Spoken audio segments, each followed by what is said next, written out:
ঘর। বলেন সুবহানাল্লাহ।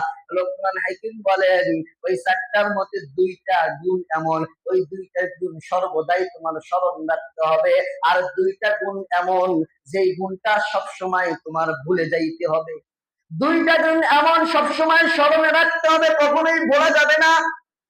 আর দুইটা গুণ এমন কখনোই মনে রাখা যাবে না। এই গুণ যদি কোনো মানুষের থাকে, ওই অন্তরটা হবে পবিত্র অন্তর, আর ওই অন্তরের ভিতরেই আমার আল্লাহর বসবাস। তখন প্রশ্ন করা হলো গুণ দুইটা কি? দুইটা গুণ সবসময় স্মরণ রাখবা। এক নম্বর হচ্ছে জিকরুল্লাহ। এক নম্বর কি?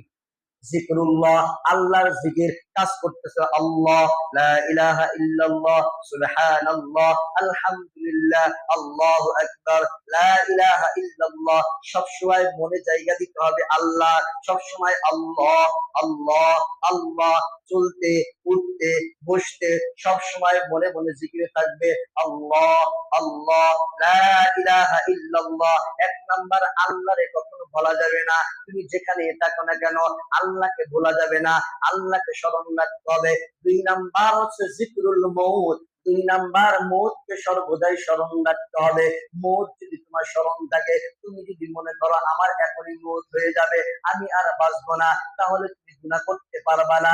সুদ নেওয়ার সময় তোমার মাথার জেনে থাকে আমার তো মরতে হবে, আমি আজকে সুদ নেই কাদের জন্য? বিবির জন্য, সন্তানকে ভালো রাখার জন্য। কিন্তু আল্লাহ কোরআনের মধ্যে বললেন ওয়ালা তাজিরু ওয়াজিরাতু বিজরা উখরা, যার যার বোঝা তারই গ্রহণ করতে হবে, কারো বোঝা কিন্তু কেউ গ্রহণ করবে না। আজকে বিবির জন্য পাগল হয়ে তুমি সুদকে সুদ মনে করো না, ঘুষকে ঘুষ মনে করো না, আয় উপার্জন কিভাবে করো তুমি চিন্তা করো না। কিন্তু যেই বিবির জন্য কষ্ট করো, যেই সন্তানের জন্য কষ্ট করো, যেই মা বাবার জন্য তুমি হালালকে হালাল মনে করো না, আরামকে আরাম মনে করো না, এরকম ভাবে মিসকিন সম্পদ দিয়া তাদের তুমি উঠাই দিতেছ, আর মনে করবা তারাও তোমার গুনার বাগী হবে। না না না, আমার আল্লাহ বলেন ওয়ালা তাজিরু ওয়াজিরাতু বিজরা উখরা, কারো গুনার বোঝা কিন্তু কেউ বহন করবে না। কারণ হাসরের ময়দানে আল্লাহ সূরা আবাসার মধ্যে বলেন ইয়াউমা ইয়াফিরুল মারউ মিন আখিহি ওয়া উম্মিহি ওয়া আবিহি ওয়া সাহিবাতিহি ওয়া বানি, সবাই পলায়ন করবে, কেউ তোমার সঙ্গ দেবে না। সঙ্গ যদি দেয় একমাত্র তোমার নেক আমল তোমার সঙ্গ দিবে। টাকা পয়সা বাড়ি গাড়ি ধন দৌলত কোনো কিছুই কিন্তু তোমার সঙ্গ দিবে না। সঙ্গ যদি দেয় তোমার নেক আমল তোমার সঙ্গ দিবে। সেই জন্য দুনিয়ার পাগল হওয়া যাবে না রে ভাই। দুনিয়ার পাগল হয়ে নামাজকে ছেড়ে দেওয়া যাবে না। দুনিয়ার পাগল হয়ে ইবাদত বন্দেগী ছেড়ে দেওয়া যাবে না। আল্লাহকে ছেড়ে গার্মেন্টস অফিসার যদি বলে যে তোমার সকাল 6টার থেকে ডিউটি, পাগল হয়ে যান, কারণ টাকা পাবেন নগদ। নগদ টাকার জন্য 6টায় ডিউটি, 6টায় মনে হয় না। নাইট ডিউটি, নাইট ডিউটি মনে হয় না। যদি কোম্পানির মালিক বলে দেয় তোমার বেতন 30,000 করা হবে, ঈদের সময় বাড়িতে যাইতে পারবা না, ডবল বেতন তোমাকে দেওয়া হবে। যেই টাকা তুমি পাও তার থেকে দ্বিগুণ টাকা দেওয়া হবে। ঈদের সময় বাড়ি যাইবা না, সন্তানের কাছে যাইতে পারবা না, বিবির কাছে যাইতে পারবা না, আনন্দ উল্লাসে তুমি যাইতে পারবা না। তুমি যেই টাকা বেতন পাও তার থেকে ডাবল তোমাকে দেব। তুমি এই টাকার মায়া বিবিরে ছাড়ো, সব ছাড়ো, কিন্তু আমার আল্লাহ তোমার ঘোষণা করে দিল যদি তোমার আজান হয়ে যায় বিবিরে ছেড়ে আমি আল্লাহকে খুশি করার জন্য যদি আমার ঘরে আসো, তোমার সকল বিপদ আপদ সব কিছু দেখার দায়িত্ব একমাত্র আমি আল্লাহ। ভাইরা আমার বন্ধুরা, কিন্তু মনে হয় না কেন পাই নগদ না বাকি? কারণ আল্লাহ তো পাঠাইছে তোমাদের পরীক্ষা করার জন্য দুনিয়ায়। নগদ যদি দিয়া দেয় তাহলে তো হবে না। কারণ এটা একটা ঘটনা আছে, এক বাবুর্চি এক মাদ্রাসায় বোর্ডিং এ কাজ করতো। কোথায়? মাদ্রাসার বোর্ডিং এ কাজ করতো। কাজ করার পরে তখন মাদ্রাসার ছেলেরা বাবুর্চিরে বলে অলস, পাগল, এগুলো বলে খেপায়। একদিন বৃষ্টি হয়ে গেছে, রান্না করতে দেরি হয়ে যায়, তখন বাবুর্চিরে বলে অলস তুমি, তুমি তো পাগলা, ঠিক মতো খানা দিতে পারো না। বাবুর্চি এমনি আগুনের থেকে হয়ে গেছে রাগ, কি হয়ে গেছে? রাগ। রাগ হয়ে গিয়ে বলে আমি আর তোমার বাবুর্চিগিরি করবো না। মোহতান গিয়া বলে হুজুর আমি আর আপনার মাদ্রাসায় বাবুর্চিগিরি করবো না। কয় কেন? কয় ছাত্ররা খেলে আমাদের খেপায়, এরকম কথা বলে। কয় তাহলে কি করবা? আমি আজকের থেকে চাকরি বাদ।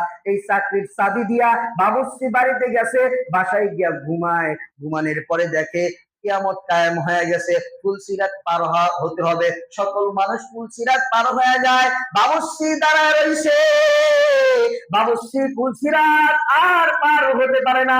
হঠাৎ করে দেখা যায় যে মাদ্রাসায় তিনি বাবুর্চিগিরি করতেন, ওই মাদ্রাসার কিছু ছেলে বলে, ওই যে দেখা যায় আমাদের দাদা, ওই যে দেখা যায় আমাদের কাকা, যেই কাকা বাবুর্চিগিরি করছে, এই কাকা তো ফুলসিরাতের পারে দাঁড়ানো, আমরা কাকারে রেখে আমরা ফুলসিরাত পার হতে পারবো না। এই তাড়াতাড়ি ধর কাকারে, ধর কাকারে নিয়ে আমরা ফুলসিরাত পার হয়ে যাও। বলেন সুবহানাল্লাহ। বাবুর্চির ঘুম ভেঙে যায়, যাওয়ার পরে বাবুর্চি ছুটে এসে রাত 2টা বাজে, আসার পরে মুতালিমের সাহেবের দরজায় এরকম তত্ত্ব যায় আর বলে, হুজুর ওঠেন ওঠেন, তাড়াতাড়ি ওঠেন। কয় কি হয়েছে তোমার? কয় আমি বাবুর্চিগিরি ছাড়বো না। কয় কেন ছাড়বা না? কয় পরে বলবা, আগে আমার চাবি দেন। কয় তুমি তো কিছুক্ষণ আগেই চাবি আমার কাছে দিয়ে গেলা, বাবুর্চিগিরি করবা না। কয় হুজুর এতদিন তো হুজুরদের জবানে শুনেছি যে মাদ্রাসায় খিদমত করলে, মাদ্রাসায় টাকা দিলে, মাদ্রাসায় দান করলে, তিন ছাত্র মাথায় হাত বুলিয়ে দিলে, তাদের সাথে ভালো ব্যবহার করলে এরকম ভাবে তারা জান্নাতে পার করে নিবে। আমি যদি থেমেও যাই তারা আমারে রেখে যাবে না, তারা যদি জান্নাতে যায় আমারে নিয়েই জান্নাতে যাবে। এই জন্য বাবুর্চিগিরি করি। আজকে আমি দেখি সবলে কিয়ামত কায়েম হয়ে গেছে, আমি আর ফুলসিরাত পার হতে পারি না, পারি না।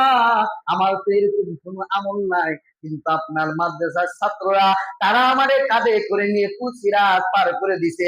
আজ এতদিন শুনেছি, আজকে নিজের চোখে দেখেছি, আমি আর বাবুর্চিগিরি ছাড়তে পারবো না। বলেন সুবহানাল্লাহ। সেই জন্য বলি ভালো কাজ করতে হবে, মন এসে যাবে। যদি ভালো কাজ না থাকে তাহলে আপনার মতো পোড়া কপাল আর কারো হবে না। সম্মানিত হাজিরিন, সেই জন্য বলি আমরা সকলের মৌতের কথা স্মরণ করব। আর 2টা জিনিস ভুলে যেতে হবে, এটা আগামী সপ্তাহ সময় শেষ হয়ে গিয়েছে, আর সামনে